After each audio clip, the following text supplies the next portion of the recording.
శ్రీ నవీన్ యాదవ్ గారు.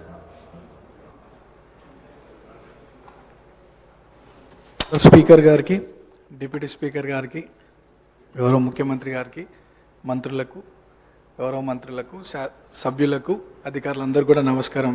Speaker sir, first time మాట్లాడుతున్నందుకు చాలా హ్యాపీగా ఫీల్ అవుతూ మీకు ధన్యవాదాలు తెలియజేస్తూ, గత 2 సంవత్సరాల క్రితం ఇదే సభలో గౌరవ ముఖ్యమంత్రి గారు ఒకానొక సందర్భంలో పేరు ప్రస్తావించడం, 2 సంవత్సరాల లోపే ఇక్కడ ఈ సభలో తోటి సభ్యుడిగా రావడం చాలా అదృష్టంగా, గౌరవంగా భావిస్తూ అధ్యక్ష, మా సామాన్య కుటుంబం నుండి వచ్చినటువంటి నాకు ప్రజాసేవ కల్పించే అవకాశం కల్పించినటువంటి మా ముఖ్యమంత్రి గారికి, కాంగ్రెస్ పార్టీ పెద్దలకు ఈ అవకాశాన్ని స్వాగతిస్తూ మా ప్రాంత ప్రజలందరూ కూడా నన్ను ఆశీర్వదించి సభకు పంపించడం వల్ల అందరికి కూడా మనసారా కృతజ్ఞతలు తెలియజేస్తూ, సార్ ఈ సభలో మాట్లాడే ప్రతి మాట, ప్రతి అంశం కూడా ప్రజల జీవితాలతో ముడిపడింది కాబట్టి సభ గౌరవిస్తూ, సభ మర్యాదలను పాటిస్తూ ముందుకు సాగుతానని, మా ప్రాంత ప్రజల యొక్క సమస్యలు పరిష్కరించడానికి గౌరవ ముఖ్యమంత్రి గారి ఆశీస్సులతో, సలహాలు, సూచనలతో మా ప్రాంత ప్రజల సమస్యలు పరిష్కరిస్తూ వారి సంక్షేమ అభివృద్ధి కోసం సాగుతాను ముందుకి, అదే నా లక్ష్యంగా పెట్టుకొని ముందుకు సాగుతానని.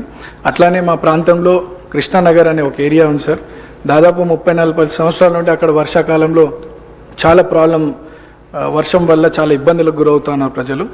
మా మంత్రులు అధికారుల దృష్టికి తీసుకెళ్ళినారు, అది పని కొద్దిగా ఆలస్యం అవుతుంది, తొందరగా పూర్తి చేయాలని ఒకటి సభ ద్వారా కోరుకుంటున్నాను.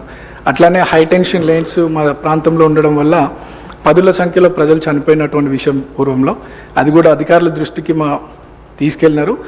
అది కూడా అండర్ గ్రౌండ్ కేబులింగ్ ఫాస్ట్గా చేయిస్తే ఆ ప్రాంత ప్రజలు సురక్షితంగా ఉంటారనేది ఒక సందేశం మీ ద్వారా అందిస్తున్నాం అధ్యక్ష.